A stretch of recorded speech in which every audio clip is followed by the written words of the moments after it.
Dalam hal ini pidana bisa menyasar dua pihak, yaitu pihak yang diduga memalsukan dan pihak yang menuduh secara tidak. Itu kalau satu aset aja, misal kurang daftar sertifikat.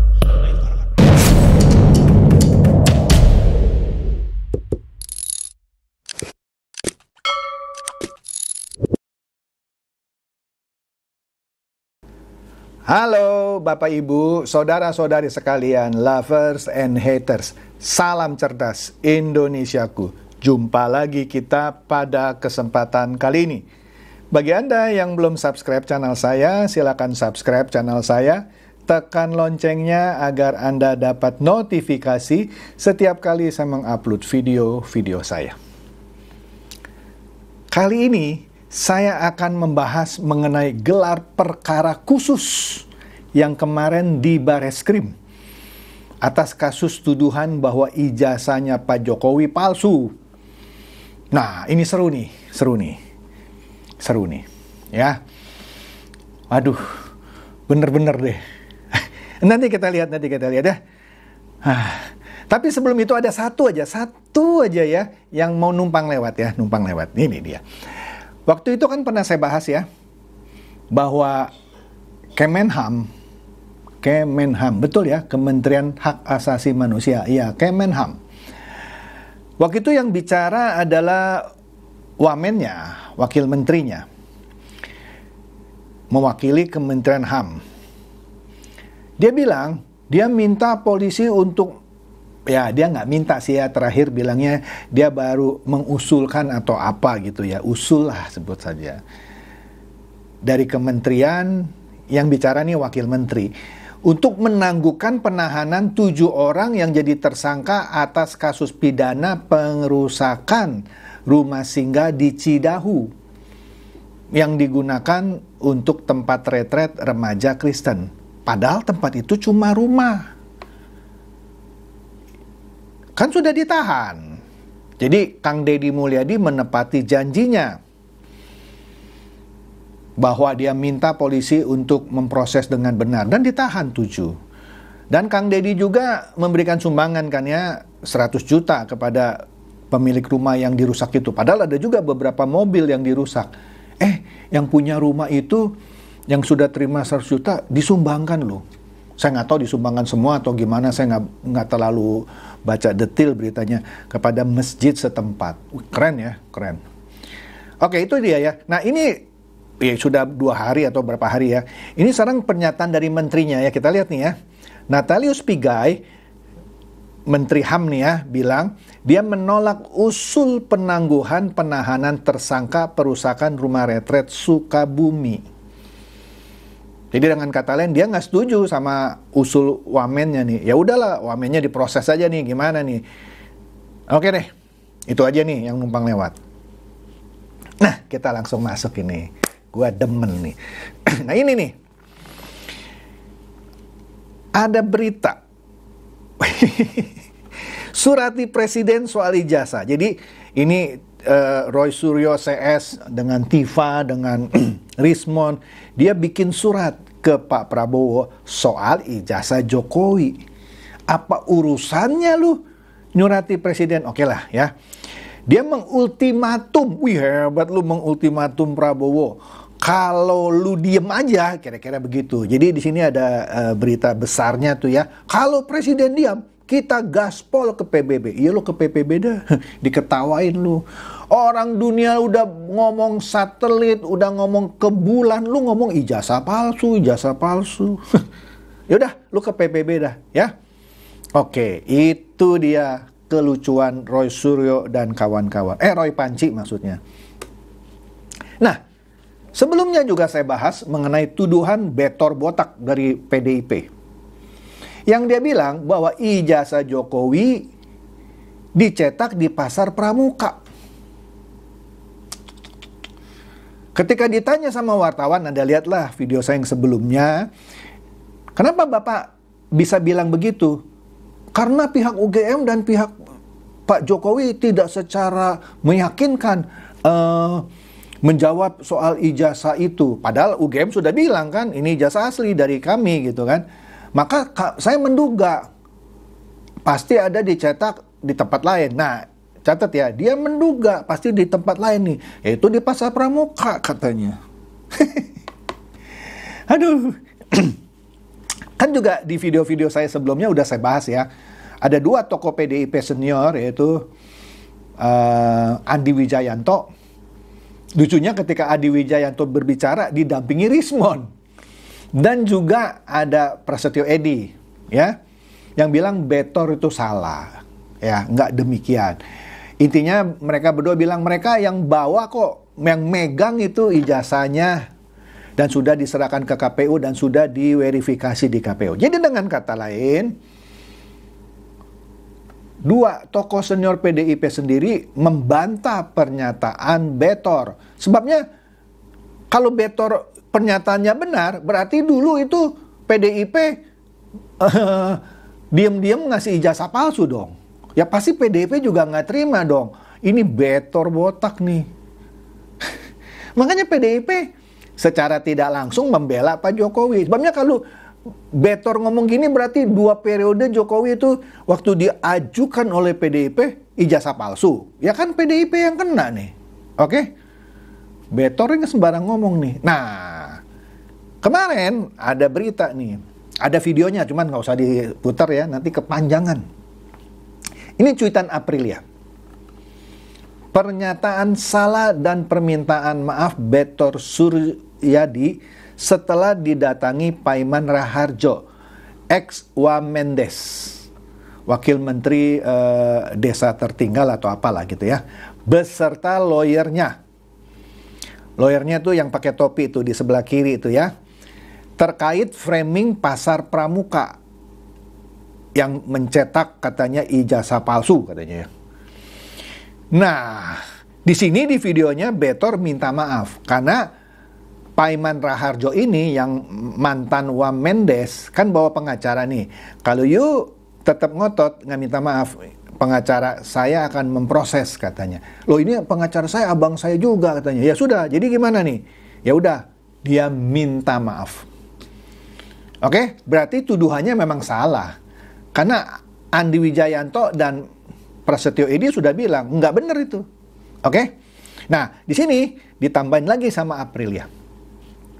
Ngebodohi masyarakat dengan membuat hoax. Setelah terbentuk opini di masyarakat sehingga Rocky Gerung aja percaya sama Betor. Rocky Gerung bilang begini, saya baca ya. Betor itu seorang pemberani. Dia berani mengungkapkan hoax. Roy Suryo juga memakai pernyataan Betor, bilang, tuh, pernyataan Betor harus diselidiki. Itu Pasar Pramuka itu bukannya terbakar, dibakar. Wah, apa urusannya? Padahal di sini minta maaf nih Betor. Roy Panci, nih lu lihat nih, Betor minta maaf, jangan ngomong Pasar Pramuka lagi lu. Nah, setelah terbentuk opini di masyarakat bahwa ijazahnya dicetak di Pasar Pramuka, minta maaf. Enak banget ya. Saya nggak tahu nih nanti ikut dituntut nggak, tapi dia udah minta maaf nih. Oke. Nah, kemarin kan ada gelar perkara khusus. Karena sebelumnya ada gelar perkara, mereka menganggap itu tidak sah. Karena tidak dihadiri oleh pihak pelapor. Nah, ini dibuat lagi gelar perkara khusus. Pak Jokowi tidak hadir, nggak mau Pak Jokowi ngapain hadir, kan ada kuasa hukum, ya kan? Di sini dikatakan di Kompas TV bahwa TPUA, Tim Pembela Ulama dan Aktivis, yakin ijazah Jokowi palsu, ya terserah, ya kan? Dikatakan di sini TPUA akan buktikan ijazah Jokowi palsu di gelar perkara khusus. Gelar perkara khusus bukan untuk bukti-buktian. Ya silakanlah, kan banyak tuh liputan-liputan yang membuat masyarakat juga bingung. Karena ada klaim dari Roy Suryo dan kawan-kawan, kita menang. 99,9% palsu. Salah, nanti ya, sebentar ya. Nah, di sini pihak kuasa hukum ogah menunjukkan ijazah Jokowi. Kuasa hukumnya bener ya. Secara hukum dia bertanya, percaya Puslap 4 atau Roy Panci? Ya harus percaya puslap 4 dong, ya. Yang laboratoriumnya juga diakui dunia. Bukan Roy Suryo yang bukan ahli telematika, tapi ngakunya ahli telematika. Jadi kuasa hukumnya nanya, percaya puslap 4 Polri atau Roy Suryo? Nggak perlu gue bawa ijazah asli lagi. Orang sudah diperiksa dan sudah dinyatakan asli sama puslap 4. Lu mau buktiin apa lagi di gelar perkara khusus? Dianalisa menurut software apa? ELA ya? Aduh, ketawa saya nih. Nah, pengacara Jokowi bawa saksi ahli juga, ya, dari komunitas apa itu namanya, yang penyelidik lah ya istilahnya, ahli forensik digital, ya, komunitas forensik digital yang benar, bukan kayak Rismon. Yang bukan abal-abal. Rismon kan abal-abal. Udah pernah saya bahas juga ya. Ijazahnya justru palsu. Yang dari Jepang itu. Nah, di situ, di kesaksian dari komunitas digital forensik ini dinyatakan bahwa sesuatu yang analog tidak bisa dianalisa secara digital. Titik. Lah kan mereka bawa saksi ahli, ini juga bawa saksi ahli kan. Nah, saksi ahli dari pihak Pak Jokowi bilang, di dunia digital forensik, sesuatu yang analog tidak bisa dianalisa secara digital. Kalau Anda benar-benar ahli digital forensik, sudah ngerti ini. Analog tidak bisa dianalisa secara digital. Titik. Jadi, pengacaranya Jokowi di dalam talk show di sebuah televisi swasta, dia menyatakan begini, tidak ada novum baru, tidak ada bukti baru di dalam gelar perkara itu. Jadi mereka santai aja. Tapi ini yang namanya Roy Suryo dan kawan-kawan, kami menang, 99% menurut lu. Palsu. Pengacara Jokowi, kami mah santai aja, lu ngomong apa. Karena tidak ada novum baru.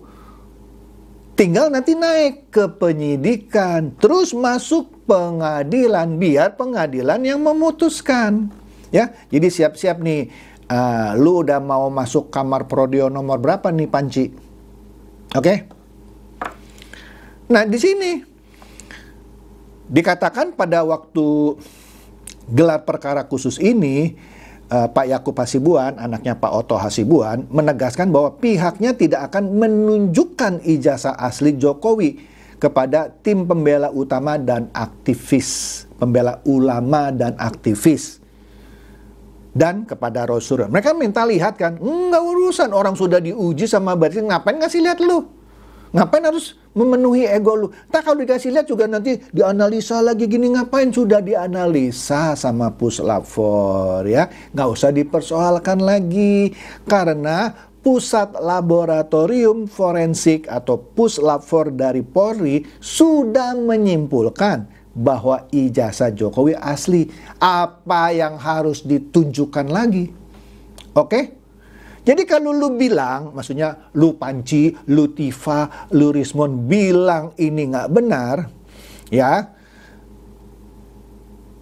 nanti aja dibuktikan di pengadilan dah. Jadi Anda nih netizen percaya puslap 4 apa percaya Roy Panci? Memang Roy Panci punya laboratorium. Oke deh ya. Aduh. Menunjukkan ijazah itu di gelar perkara khusus juga tidak akan menyelesaikan masalah. Karena ditunjukkan pun dia masih bilang ini palsu. Ya kan capek. Ya udah nanti aja di pengadilan ya. Nah, jadi pihak pengacara Jokowi juga mempertanyakan apa urgensinya TPUA dan Roy Suryo mau menganalisis ijazah asli. Kan jadi percuma kan, udah dikasih lihat mau dianalisis. Mau dipinjem kali ya? Nggak bisa dong, ya. Karena pernah ditanya, kalau gue udah tunjukin ini selesai nggak nih masalah? Ya kan? Kan mereka bilang, ya kalau sudah ditunjukkan, kami teliti dulu. Wah, kan capek kan? Ya udah nanti aja di pengadilan, ya. Karena hasil pemeriksaan puslapor ini kan sudah dibacakan oleh penyidik Bareskrim Polri sejak 22 Mei lalu. Udah lama nih, cepet dong masukin nih, aduh, ke Prodeo.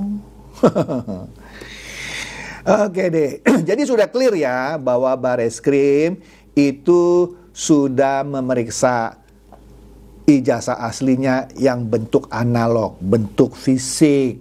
Kalau Roy Panci dan kawan-kawan menganalisa digital, itu pun hasil postingan dari siapa tahu. Mana bisa itu?